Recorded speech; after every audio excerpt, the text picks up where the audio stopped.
ফেনী সরকারি pilot high school মাঠে নির্বাচনী সমাবেশের খবর নিয়ে আমাদের সাথে যুক্ত হচ্ছেন সহকর্মী শাহিদুজ্জামান সাকিব।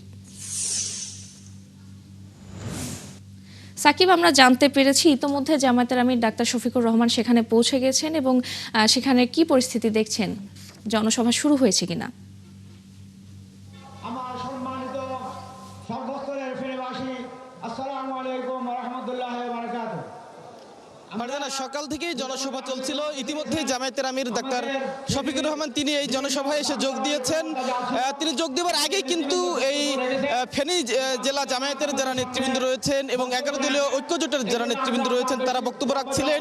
এর আগে কিছুক্ষণ আগে ডাকসু ভিপি সাদিক কায়েম তিনিও এই জনসভায় এসে বক্তৃতা করেছেন। পাশাপাশি আমরা দেখছি এখানে 11 দলীয় জোটের কেন্দ্রীয় নেতৃবৃন্দ তারাও কিন্তু উপস্থিত হয়ে বক্তব্য রাখছেন। কিছুক্ষণের মধ্যেই হয়তো জামায়াতের আমির ডাক্তার শফিকুর রহমান তিনিও বক্তৃতা করবেন। একটু জানিয়ে রাখি যে এই ফেনীর শহরের এই পাইলট উচ্চ বিদ্যালয় মাঠের জনসভার মাধ্যমে কিন্তু জামায়াত আমিরের চট্টগ্রাম বিভাগীয় নির্বাচনী গণসংযোগ সেটি শুরু হলো এবং এই ফেনী থেকে নোয়াখালী এবং নোয়াখালী থেকে লক্ষ্মীপুর হয়ে কুমিল্লায় আজকে সারাদিনে মোট 4টি জনসভায় অংশ নেবার কথা রয়েছে জামায়াতের আমির ডাক্তার শফিকুর রহমানের। আমরা দেখলাম এখানে কিছুক্ষণ আগেই 11 দলীয় ঐক্যজোটের অন্যতম একটি শরিক দল ক্লিংকার বেশি থাকলে সিমেন্ট বেশি খাঁটি। আনোয়ার সিমেন্ট এবি পার্টির চেয়ারম্যান মুজিবুর রহমান মঞ্জু, যিনি এই ফেনী 2 আসনের সংসদ সদস্য প্রার্থী 11 দলীয় জোটের পক্ষ থেকে তিনি বক্তৃতা করেছেন। পাশাপাশি 11 দলীয় ঐক্য জোটের স্থানীয় যারা নেতৃবৃন্দ রয়েছেন তারা বক্তৃতা করেছেন।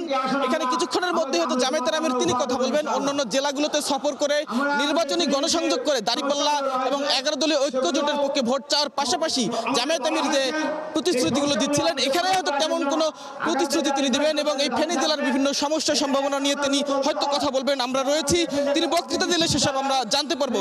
এখান থেকে জামায়াত আমিরের গন্তব্য নোয়াখালী থেকে লক্ষ্মীপুর এবং লক্ষ্মীপুর হয়ে কুমিল্লায় তিনি সারাদিনে আজকে মোট 4টি জনসভায় অংশ নেবেন।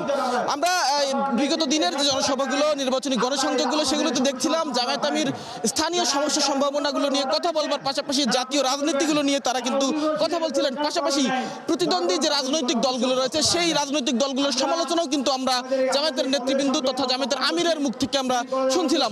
আজকে এখানে আসলে তিনি জাতীয় রাজনীতি, স্থানীয় এই ফেনী জেলার বিভিন্ন বিষয় নিয়ে হয়তো কথা বলবেন। তিনি কি বলবেন সেগুলো আমরা শুনবো।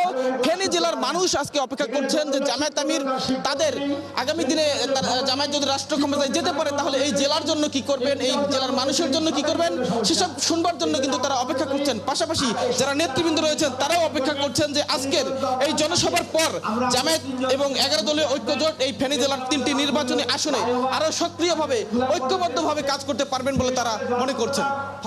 ধন্যবাদ সাকিব, আমাদের সাথে যুক্ত হওয়ার জন্য। দর্শক, ফেনী থেকে জামায়াতের জনসভার খবর জানাচ্ছিলেন সহকর্মী শাহিদুজ্জামান সাকিব।